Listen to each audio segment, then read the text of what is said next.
I want you to imagine a world where everybody, everywhere, has access to the same financial products, lending, borrowing, derivatives if you like, all without ever going to a bank. Now, I'm not talking about giving suitcases of cash to the mafia or going down to your local pawn shop. This is a world that is accessible right now, and it's right at your fingertips. This is the world of decentralized finance, and if software is eating the world, then DeFi is eating TradFi with relish. Big dreams really do start here, and DeFi has a bright future because it can offer you significantly better interest on your savings, sophisticated and favorable incentives for doing things like taking out loans. Ooh, thank you. And way more advanced financial tools than any branch on the high street or indeed investment bank on Wall Street could ever hope to. And all without caring two hoots about who you are, where you live, or how much money you own. Curious? I'm sure you've got a ton of questions, so let's see if we can answer them for you, because you know, this is School of Block, and that is how we do. Man's rich, yeah? Let's get to the break, buy some diamonds, yeah? We're gonna buy lots of diamonds and all the gold in the world, yes!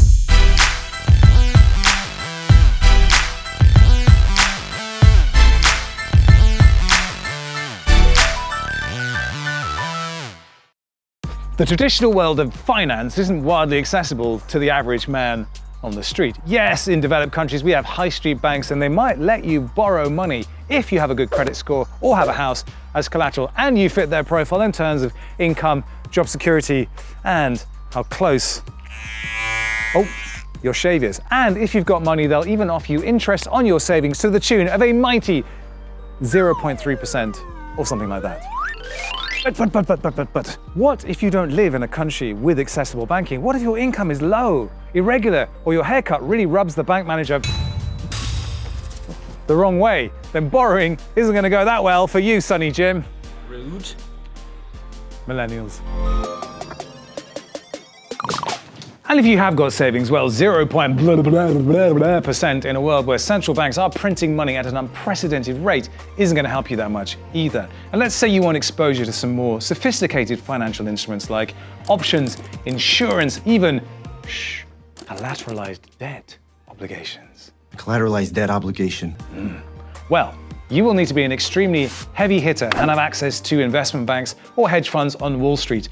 And even if you are lucky enough to be part of that 0.1%, then the fees you're looking at to exploit these instruments are going to be pretty eye-watering too. This guy's got it right. No arms, spinning around, surrounded by money. What a life.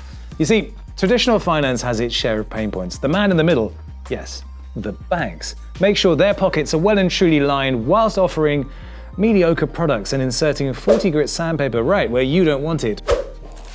Yes, that is some serious friction. Not to mention the issue of trust. Now, Robinhood project the image of being fintech for you and me, the little guy on the street. But the reality is that they make the majority of their income by selling your trading data to high-frequency trading firms who can then use their greater buying power to stack the decks against you.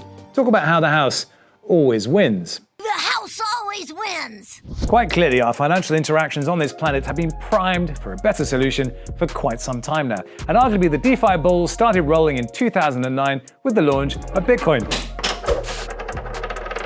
It's here, I got it. Check that out. This was the world's first decentralized money system, and Ethereum came along in 2015 and added the critical aspect of smart contracts, which we will cover in more depth in the next episode. But basically, a smart contract is a way of adding programmable, preset conditions to a financial transaction. That's me getting rid of the legacy financial system. Bye-bye. Now, the first time users could do more with their money on the blockchain than send it from point A to point B was in December 2017 with the launch of MakerDAO, an Ethereum-based protocol that created a way for anyone to take out a loan without relying on a centralized entity. All you needed was some Ethereum tokens. Now, it also created a dollar-pegged digital asset called DAI, which didn't rely on holding dollars in a bank like USDC, USDT, and other stablecoins, and that was profound. Now, in September 2018, Compound Finance launched, enabling the borrowing of one digital asset against another locked as collateral, charging variable fees and offering rewards to those who contributed to the liquidity of the ecosystem. Didn't matter who you were, didn't matter where you were, you could just contribute. And now, 3.5 years after MakerDAO made the technology accessible, there are hundreds of DeFi applications. So why has DeFi caught on so fast? What does it actually do? In its most simple sense, we can define decentralized finance, or DeFi, as the ecosystem of financial applications being built with blockchain technology. And what's so special about it? Well, firstly, it's non-custodial. That means you have control over your own assets. You're not actually handing them over to the DeFi apps. You hold the keys to the wallets and are responsible for your own funds. No intermediaries, no middlemen. So make sure you don't lose these. Next, these networks are global.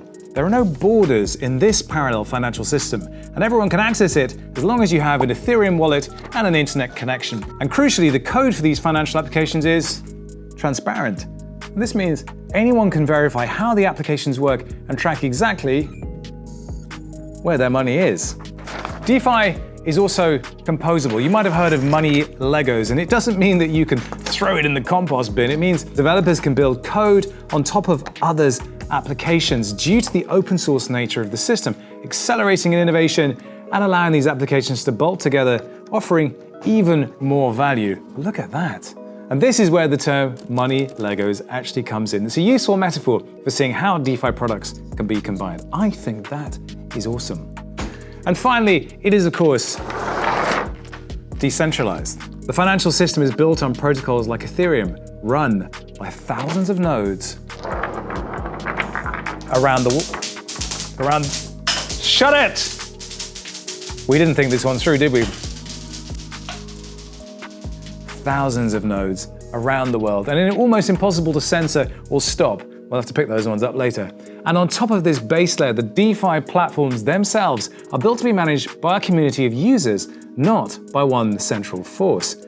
And what can you do on DeFi platforms today? Well, the list is growing fast, but it started with basic money market use cases like lending, borrowing, and trading, and now includes things like insurance, portfolio management, creating synthetic assets, streaming payments, and even playing in a lottery where you can always get your money back. Sounds good, huh?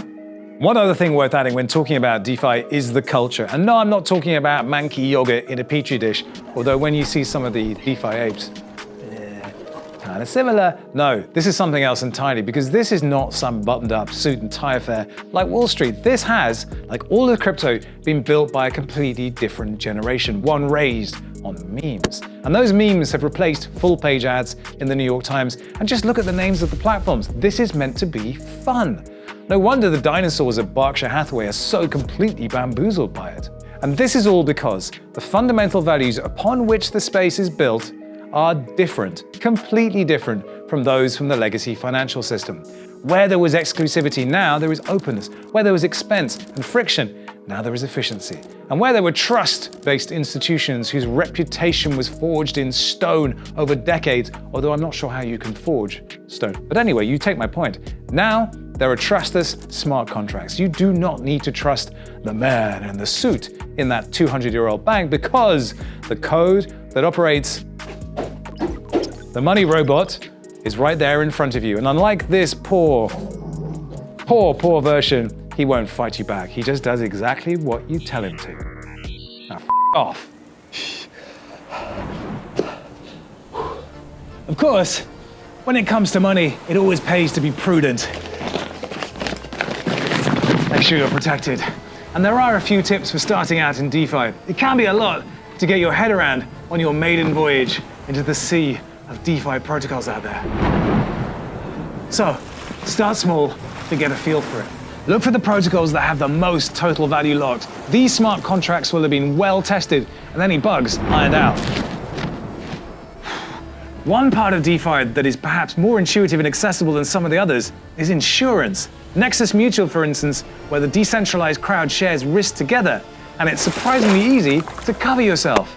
Well, that is a relief. And yes, there is a thing called aping, where crowds pile into yield farming willy-nilly, and that is a complicated business, as well as a risky one. and it's one we'll be coming back to in the future. Now, at the very start of this film, I promised you something. How on earth can DeFi outperform the traditional banking system that's had hundreds of years to perfect its processes? Well, the fundamental answer to that question is that the legacy system has perfected the process of lining its own pockets. See ya. Not yours. It's the greediest middleman since at least 2005, when I won a pie-eating contest sitting between two absolute beasts at my university's Old Members Day. And in the process of eliminating that greedy middleman, DeFi can share the value between the ecosystem, meaning that yes, you can get, for instance, 14% interest on your USDC, or 18% interest on your DAI. What if you want to borrow instead? Try 0.1% on your ETH with Other. Will you find those kind of rates on Wall Street, the High Street, or any other kind of street? Sesame Street, for instance? I very much doubt it. DeFi protocols can optimize the incentives at any time to increase liquidity, offer better lending or borrowing rates, and all of it is completely transparent. Now, this puts the power, control, and choice in the hands of you, the user. And to quote our favorite crypto pinup Vitalik, the idea that just anyone, anywhere in the world can choose their financial exposure is a really powerful thing. Indeed, it is. Welcome to the future, or to the now. You've been watching School of Block, presented by Ledger and the DeFi, demystifying decentralization one block at a time. Don't forget to subscribe, drop us a like if you like, because it helps us help the YouTube algorithm, spread the word, ping that notification bell, do all that stuff, get the heads up early on the next episode. And as always, here's to your financial... Whoa, stop.